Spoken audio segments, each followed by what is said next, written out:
Hello everyone, আসসালামু আলাইকুম। সবাই কেমন আছেন? আশা করি সবাই ভালো আছেন। তো আপনাদের দোয়া ভালোবাসা আমি অনেক অনেক ভালো আছি। তো আমি কয়েকদিন আগে একটা পোস্ট দিছিলাম, মাত্র কালকে।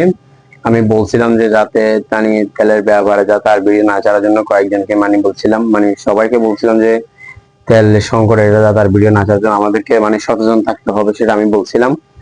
তো এখন বলার পর আমি রাত্রে তেল নেওয়ার জন্য গেছিলাম দোকানে। তো তেল নাই, এটা ঠিক আছে, যেহেতু তেল পাওয়া যাচ্ছে না, এটা ঠিক আছে। তো সবাইকে লাইন ধরাচ্ছে, এটাও ঠিক আছে। তো সবাইকে লাইন ধরাই দিচ্ছেও, এটাও ঠিক আছে। তেল যেহেতু নেই, এটাও ঠিক আছে। তাহলে ভাই তেলের দামটা কেন বাড়বে ভাই? আচ্ছা যাই হোক, যান 5 টাকা বাড়াইয়া দিলাম, সমস্যা নেই। যেহেতু দাম বাড়ছে বলে 5 টাকা বাড়াইয়া দিছিলাম, এটা সমস্যা নাই। 25 টাকা ধরে দিচ্ছে, যান 30 টাকা ধরে দিলাম, কোনো সমস্যা নেই। যেহেতু লাইন ধরছি, তারপরে লাইন ধরার পরে যখন নিচ্ছি সমস্যা নেই, দরকার পরে বাড়াই দিলাম। তো এখন এটাও গেছে। যখন দুটো তেল দিচ্ছে যখন দুটো তেল দিচ্ছে, দুটাও তেল বলা করে দিচ্ছে না, কিছুক্ষণ পর বলতেছে শেষ, না হয় দোকান বন্ধ করে দিচ্ছি। ওদের আসল কথা হচ্ছে, আমি তো ভিডিওটা করতে পারলাম না, কারণ এখানে আমার ভিডিও করতে মন চাই নাই, যে ঝামেলা একটা হবে তার জন্য আমি মারামারি চাই নাই। তো ওরা এটা ঠিক আছে, 130 টাকা ধরে আমি তেল নিলাম। তো এখন আবার বলতেছে একটা যদি মোবিল কিনে ওদের থেকে, ওদের কোম্পানি নাকি তেল জায়গা থেকে কিনে, ওরা নাকি ওদেরকে একটা মোবিল দিছে। তার মানে এটা একটা সেন্টি দিক করে আমাদের তেলের দামটা অবশ্যই বাড়ানোর চেষ্টা করতেছে।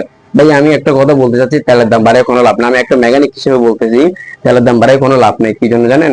কারণ একটা বাইকে যদি হ্যাঁ ধরেন 200 টাকার লিটারে তেল ভরছি, 200 টাকার লিটারে তেল বলে জীবনও খোঁজাবেন একটা বাইকারের, জীবনও।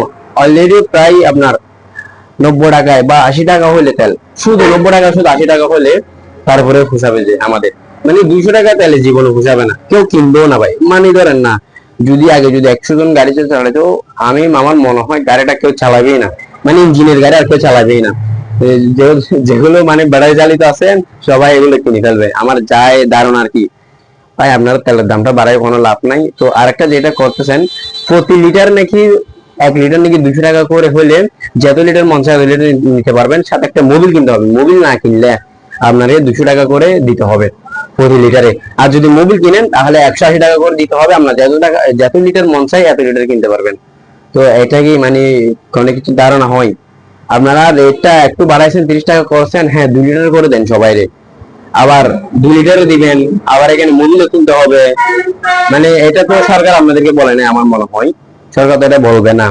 এটা তো আপনারা নিজেরা দোকানদাররাই করতেছেন। এটা আমার মনে হয় না সরকার অবশ্যই আপনাদেরকে বলছে, এরকম আমার মনে হয় না। এটা আপনারা দোকানদাররা একটা নিজেরা বাজারে একটা কি করছেন, গিয়া করছেন। তো সবাই সচেতন হয়ে যান, সবাই সুন্দর করে সবাই তেল দেন ভাই। আপনারা দোকানদারি করতেছেন, কেউ ঝামেলা করেন না। দেখতেছি অনেক জায়গায় ঝামেলা চলতেছে, মারামারি। আর একবার শুনতেছি, আমি দেখি নাই কিন্তু শুনছি নাকি ফার্মওয়ালাকে মেরে ফেলবে ডাইরেক্টলি তেলের জন্য। ভাই এটা করার দরকার নাই। আপনারাও তেলের দামটা কমাই দেন, আমরা রিকোয়েস্ট, তেলের দামটা কমাই দেন। আর তেল সচেতন করে দেন, দরকার বললে 2 লিটার করে দেন, আমার কোনো সমস্যা নেই, কিন্তু তেলের দামটা কমাই দেন। আর যেটা জুলুম হচ্ছে, এটা একটু জুলুমটা যাতে ঠিক হয়ে যায়, সবাই দোয়া করবেন। সবাই ভালো থাকবেন। আসসালামু আলাইকুম।